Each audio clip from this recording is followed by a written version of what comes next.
Hi guys, welcome to Monique Kitchen Addiction. It's your girl, the only Monique with the double KK.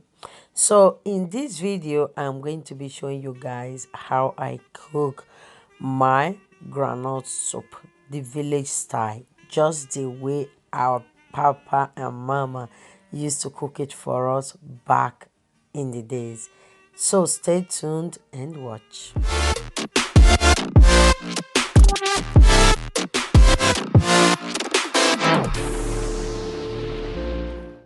So guys, this is the type of granite that I will be using.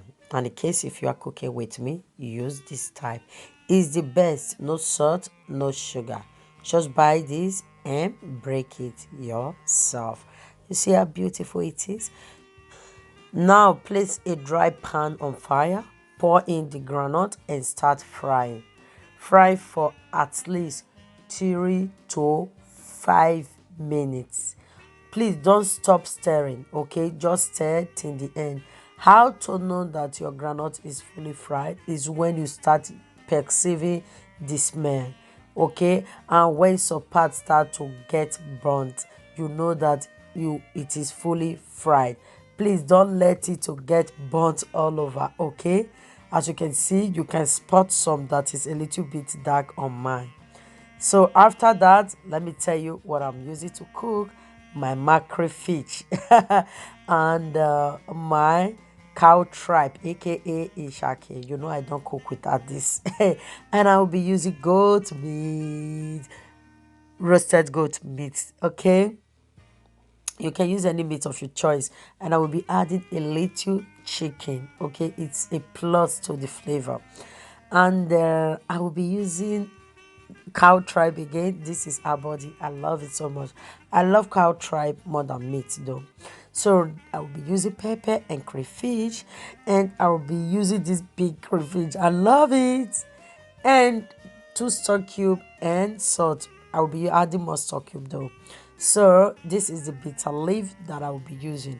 I prefer to use bitter leaf on groundnut soup. I don't trust Nigeria bitter leaf, so I have to boil it again because of the bitter taste. Now let's start cooking. I already put all the meat in a pot and I'm adding the crayfish and pepper. So I will be using 2 stock cube salt to boil the meat. And I am not going to let the meat stay too long on fire. No.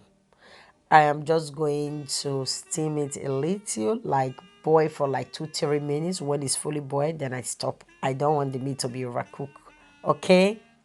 So I will be using 2 bowls of water. You know, we need more water to cook groundnut soup. For me, I love it not so thick and not so watery, just average.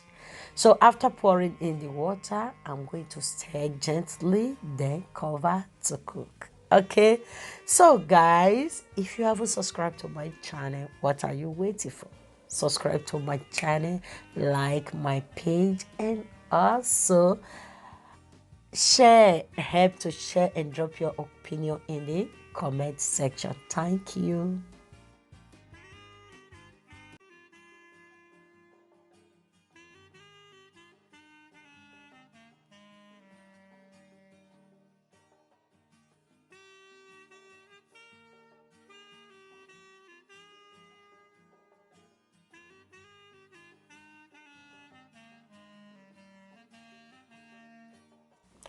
Now my meat is well cooked to my taste. I am going to add in oil. So this oil, I'm not supposed to use oil. I use banga to be precise, but I don't have banga at all. This oil is the one I extract from my banga the last time I cooked banga soup. So I always remove the oil on top. So sometimes I use the oil to make starch, etc. So it's the oil I'm using now. It's not that greasy. You understand? It's not just like the normal oil we use because groundnut is already oily and I don't want to use too much oil. So I make use of this banga oil. Now I'm going to add in the fish and let it boil along with the meat so it will have the aroma in the stock water. So after boiling for like 2 minutes, then I'm going to remove the fish again so it won't break.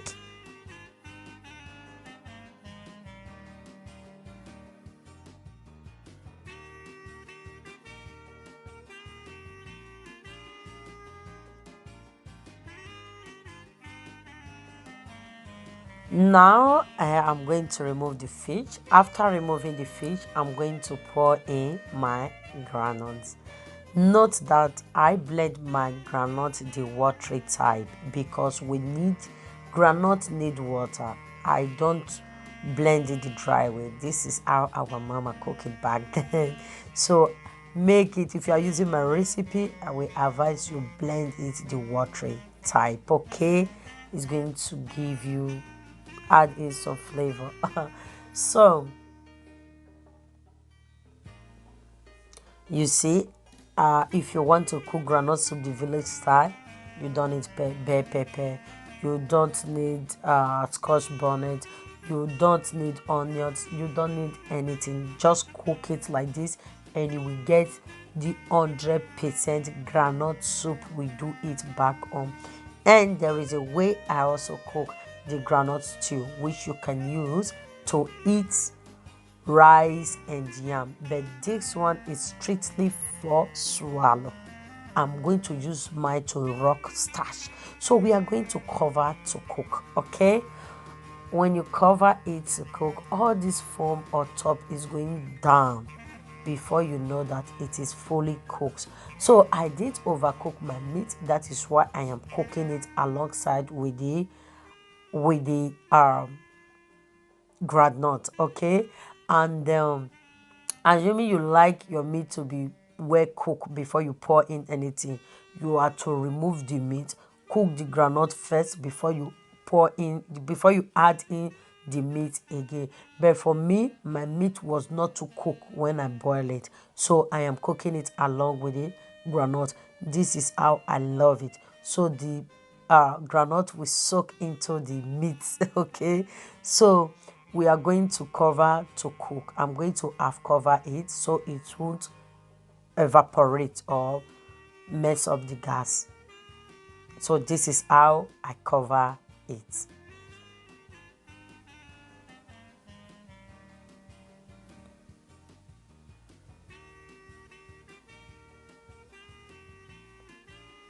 I am cooking on a very high heat, so I'm still going to stir again. I always stir it because granules easily get burnt at the bottom of the pot, so I always stir it anytime I feel like.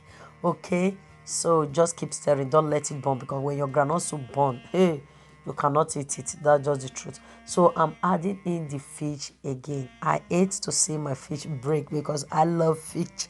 So I'm going to add it in, stir and cover to cook. Before I cover it, I'm going to add in one extra stock cube, so making it 3 stock cube that I used to cook it. So, and I'm going to pour in the bitter leaf. So this my bitter leaf is still having a little bitter taste because that's how I love it with groundnut soup. So I always prefer to use bitter leaf because it make it taste yummy, because groundnut soup is too saucy, like tastes really, I don't know how to put it. So you use bitter leaf to calm it down. That's why I prefer to use bitter leaf. You can use any other leaf of your choice. Okay, so now I'm going to start. As you can see, there is still some foam on top because I want it to everything to cook along, including the bitter leaf, so it will be well cooked. You know, bitter leaf can be so strong. So now I'm going to cover to cook on a very lower heat. So as you can see, there is no more foam. My groundnut soup is cooked to my choice. I love it. It tastes really nice. Man, you can never get it wrong with groundnut soup though. But you see this village style or more. It's too sweet, eh? Na leka leka. Just man, I love groundnut soup. So this is how I love it. Not so thick and not so watery. Okay? So our village groundnut soup is ready. Oh. Go and bring your plate and let me serve you some. I did not even take thumbnail because I was cooking in a hurry. It was late and we have to eat our dinner. So thank you. I am eating mine with starch while others are using swallow puree. Thank you for watching and bye.